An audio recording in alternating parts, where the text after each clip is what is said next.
The following program is brought to you by North Shore Medical and Aesthetic Center and the Bermuda Podiatry Center, two leading healthcare providers in Bermuda.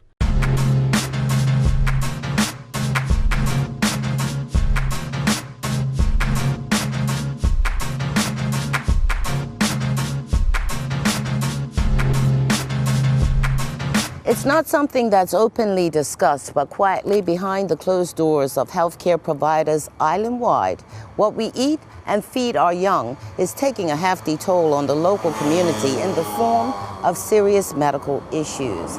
The impact of sugar and processed foods has catapulted diabetes and obesity to the top of Bermuda's list of most pressing concerns, with numbers already surpassing chronic proportions. And the people it's affecting are getting younger as a result of diets jam-packed with sugary drinks, fast foods, and junk food. According to the latest survey, a staggering 74.6% of the island's population is either overweight or obese. 42% of those polled, aged 18 or over, presented 3 or more factors placing them at risk for serious medical conditions. In a not-so-well Bermuda, already skyrocketing healthcare costs are deemed unsustainable for such a small, aging community, as the battle of the bulge and all that goes with it continues. Problems directly associated with obesity account for 20% of the patients seen by Dr. Kaiwan Brown and his team of specialists. 13% of patients are treated for type 2 diabetes, while 11% present pre-diabetes symptoms. I think one of our major presenting complaints is really diabetes or the complications there too. Especially in this economic climate now, healthy options, healthy food choices may not be readily available or economically affordable for patients.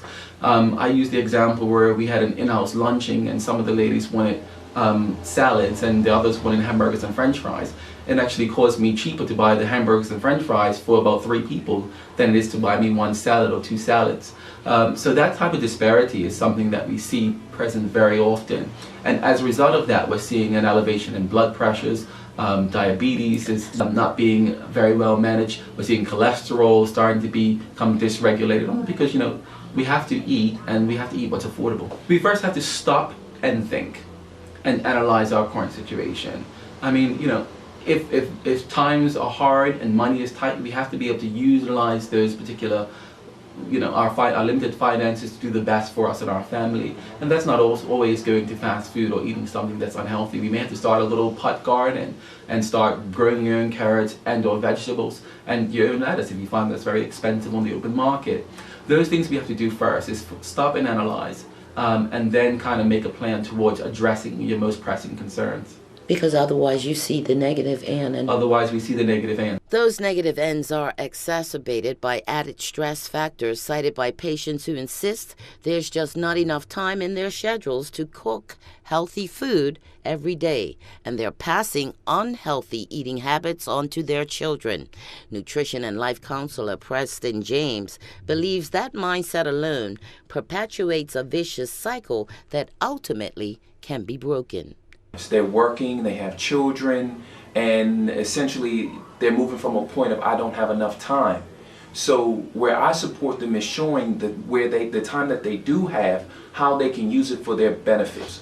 Let's say the dad's out working and the mom's picking the children up, and at home she may be too tired to actually cook. So she may get a microwave meal for the children, and even in the morning they may have like a snack pack, or not really fresh fruit or fresh vegetables, but maybe some chips. And even at lunch, some of the children, they may go get share each other's snacks, candy or french fries. So it's a culmination of factors. So big negative things are salt, sugar. What's wrong with microwave food for those who don't know? Okay, so first you have processed sugar, processed carbohydrates. Those are the number 1 and number 2 foods that I see that are absolutely tearing people under. Usually when foods are microwaved, it actually depletes or kills the majority of nutrients that within the food. So when we eat that type of food, we're actually eating food that's stale. It's food that doesn't have any type of nutrition in it. But because of our lifestyle, of I don't have enough time, I'm not looking at the big benefit. Processed sugar is pretty much in everything. My estimate is in at least 90% of the foods that are in the grocery store. When we take too much of it in, we actually start to hold it in our fat cells. We hold it in our physical body, and there's no amount of exercise that can actually burn it off. It's very difficult to have processed sugar in moderation because it's in everything. So from the birthday parties to cereals, to the soft drinks, to the condiments, to the chicken, to the beef. Why is too much fried chicken bad for you? I don't think fried chicken is the problem. I think how it's made is the problem. What do you mean? Traditionally, how it's made. First, we want to start with the meat. Where did the meat come from? Commercial meat will be from, let's say, chickens or cows. Let's say they're in a pen, so they don't move, they don't receive a lot of sunlight. Then they are fed food that's not in their natural habitat. So then they become ill, and as a result of that, they're given antibiotics and hormones. Antibiotics to kill off any type of disease that's in the system, and then hormones to make them bigger. We actually take on all of that that we eat within the meat energetically. And these are some of the things that we just don't know about, because when we receive the meat, it's in this nice pretty package. But we don't know all the nuances that actually went into that animal and went into that meat for us to receive it here on our plate. If we're taking antibiotics here, or we've received from our doctor, and then we have meat that had antibiotics in it and then had hormones in it, those can also count as growth stimulants in our system. And then if we are energetically, if we are taking on meat from an animal that did not live a wholesome life, that actually lived a very stressed out life, sometimes we can take that on, even though that can be some disputed. Based on the label not being able to pronounce half of what's in it, these popular items like chicken nuggets may not even be all chicken. Absolutely. In my experience, chicken nuggets are very rarely chicken. They're usually additives. They're usually a lot of different pieces that are all put together to create a product. You will also find that sometimes in hot dogs. They're not made from any type of real meat, but all different types of animal pieces to actually put together to deliver or make this product. So why is this bad for young bodies and minds in particular? Great question. You can think of our body as an actual computer. It's a system that is always working to maintain its integrity and harmony. The body never makes a mistake, because when it does, it ceases to exist. Now, there are certain components that actually work together in harmony with the body so it can receive and have its optimal output. When we eat food that's not fit for it, then over a certain period of time we start to have challenges. It doesn't operate as efficiently. And this is what I see especially in young children who are inundated with processed sugar. And then, let's say in the morning, then they're expected to actually sit down in a classroom and retain information. And it's pretty much impossible or very difficult, especially for, let's say, 5, 6, 7, all the way up to high school students, to have this happen when they are receiving nutrition in them, to even have them be able to focus or sit still while they're having a lecture or a teacher. And then there's the sugar crash. And absolutely, so you have the high and low that comes exactly with the processed sugar and processed carbohydrates, because the processed carbohydrates convert the sugar in the system. So a lot of what I'm hearing from mothers and fathers, especially with children that are in school, is I can't afford it. And my first question is, are you willing to learn? So now a person has committed to actually shifting their view of how they eat. That may look like potlucks with friends and family, building community. I used to actually be in the school system. I took an egg into the school and I asked children, where do eggs come from? These are 6 or 7. They said from the grocery store. They didn't even know they came from chickens. And see, so now if you have a pot in the house and let's say you put strawberries in it, now there's a connection between where my food actually comes from. There are a lot of places in Bermuda that people just are not used to going, because usually we do the exact same thing. We can sometimes get into a habit and become very locked in. My objective is to show individuals that you can afford this. Let's say we went to a farmer and started a partnership or spoke to him about it. There are a lot of different establishments now that actually bring in food that aren't the grocery store. So it's just expanding our community and expanding our awareness, and also having teachable moments as opposed to saying I can't. When we're young, we may not have the discernment or choices to be able to make, to say, you know what, I don't want that. We're just actually connected to the feeling of what the food is telling us, and we keep going back to it and going back to it. I see sometimes children jonesing, meaning the sugar has a pull. We may look at them and say, you know, they're a bad student. They may have ADHD. They may have all these terms. But what I see sometimes, depending on, you know, having a conversation and looking at their nutrition, looking at their lifestyle, that they're actually having a food addiction, and they're actually having a breakout from the food addiction. So they're not able to sit in a classroom or actually be able to communicate with other teachers or other classmates, because they're actually again having an outbreak from the food. So some of this could be misdiagnosed. Absolutely. And there have been studies in schools that have been done where they've gone in and changed the entire school's nutrition. The grades went up, the behavior started to calm, children became more social, a lot of things started to change. Again, it's about deconstructing the food. If I'm on a processed food diet, and let's discuss what a processed food diet, that may be like fast food, very little grains or vegetables. It's usually maybe like something that's cooked right then and there. And let's say I'm having a lot of challenges in my social or home life. And the actual bacteria starts to break down or can break down in the stomach, which makes me have challenges in being able to digest the food. When I want cheese, that can be considered as having live cultures. That's actually good because it helps with the intestinal flora, but it's not the healthy cheese, see? So then I become a bit, I won't say addicted, but I'll have more of a pull. But what I'm really saying is I want more fresh food. I want to be able to digest this food that I am eating. When you look at labels, you may see things like salt. And more than likely it's not using the full spectrum salt. You may see things like high fructose corn syrup, maltodextrin. You may see all these different things that you could never buy individually in the grocery store. And why are they bad for you? That's a first sign. In excess or period? Because they are essentially, they're man-made chemicals. I'll tell you one that's really big, and this is just from what I've seen in my clients.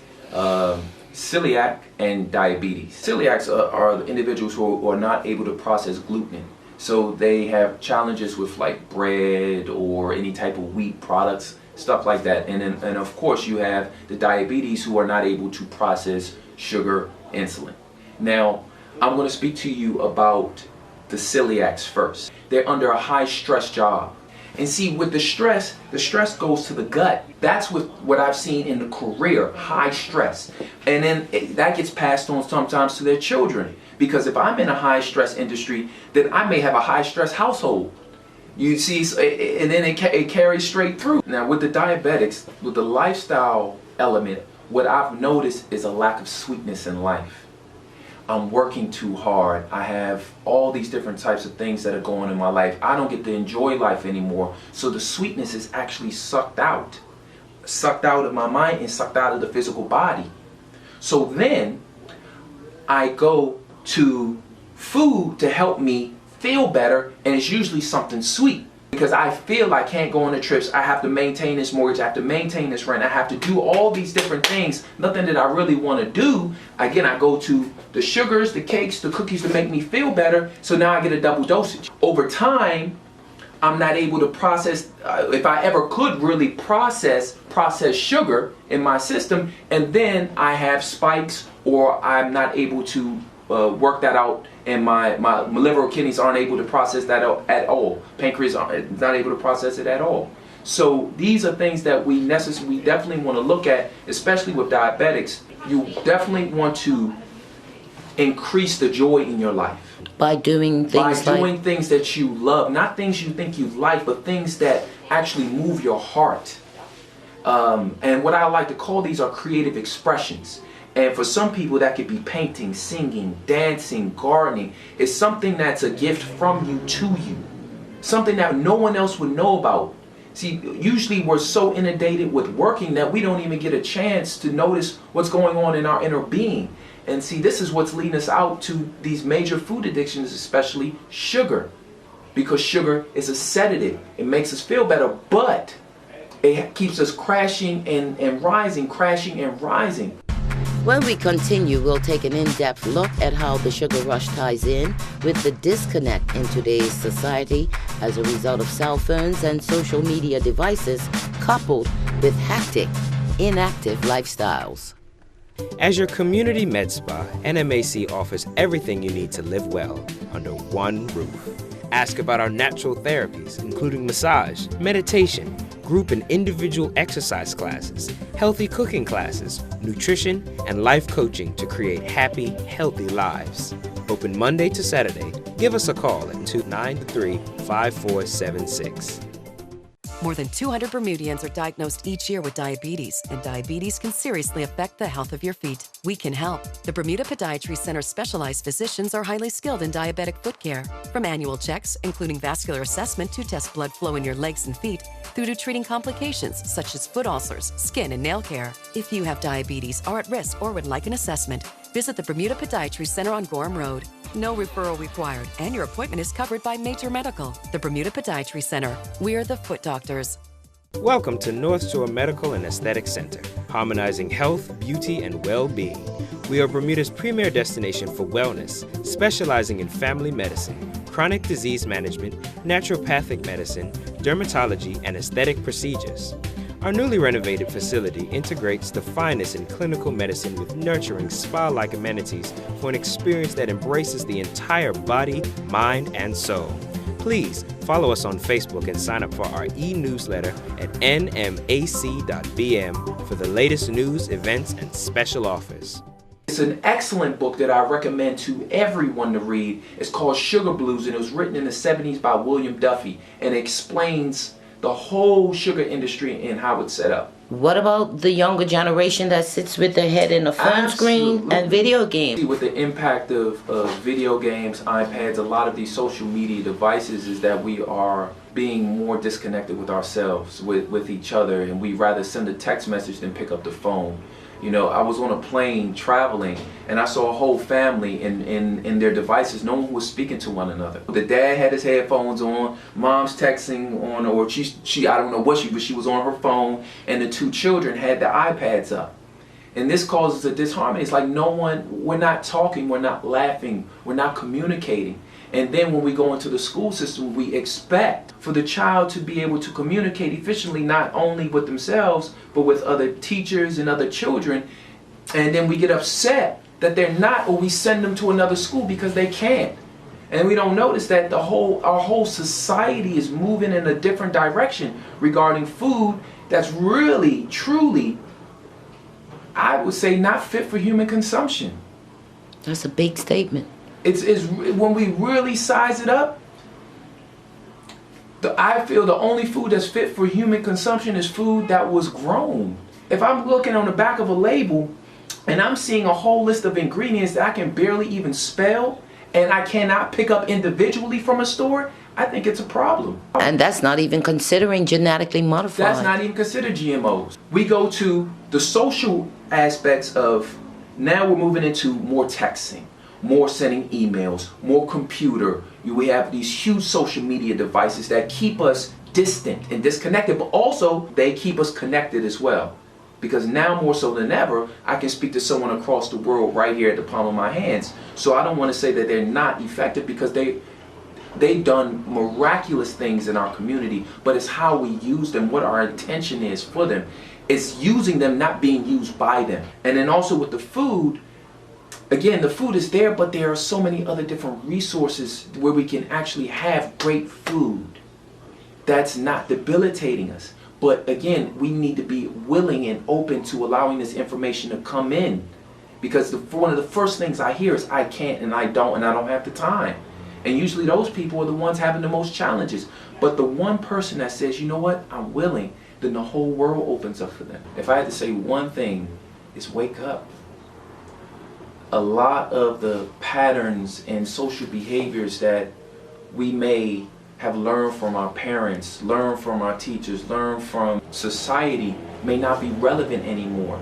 And we need to have discernment. We need to wake up and say, is this working for me? Is this relevant in my life in this moment of now? Or am I just taking information and just using it? I think this is a huge stepping stone that can awaken all of us. Not just taking information based on someone said it, but seeing how it's applicable in our own lives, from behaviors to food to everything. Having our own individual experiment. And then based on that, we will have a different result. A lot of our issues are intergenerational. But see, that doesn't mean that it's true. This is the huge thing. Just because my mom and my father did something doesn't mean that I have to do it as well. But see, the belief is that I do. And I hear this all the time. Well, my mother and father, well, you know, they had cancer and they had diabetes, but yet you're eating the same thing as them. You're living the same lifestyle as them. And you haven't even really scientifically examined or explored your own life. The whole thing is, if I continue to do the same things I've always done, I'm going to continue to receive the same result I've always got. When it comes to parents of young children and young parents in particular, what would you say to them about the habits you give your children from the very start? Because you hear mothers, sometimes a lot of young mothers say, well, my little child won't eat this or they won't do that. And I've seen children literally throw themselves down in the store for certain things. And when I was coming up, you know, you were lectured before you went, even before you could speak English. So I know this sometimes can be very, very difficult, but the parents have to lead. If you have a young child and one day you've woken up and said, well, I want my child to eat something different, and they're not used to that, it will be some problems there. But if the parent actually makes those changes themselves, the child is intelligent. Sometimes I think we undermine these beautiful spirits, these beautiful children that are sitting there thinking that they don't know what's going on. They know everything that's going on. So when we actually lead, they'll watch. And they'll want to do exactly what we're doing. And with that, we'll have buy-in from them. So if mom eats pizza every day, then the child will eat pizza every day, or they may not eat pizza, they may eat fruit roll-ups. So the parents must lead and also be easy, be light with the children, meaning take it gradually, take it a stepping stone. So let's talk about pizza. Pizza is one of the best things in the world, best invention in the world.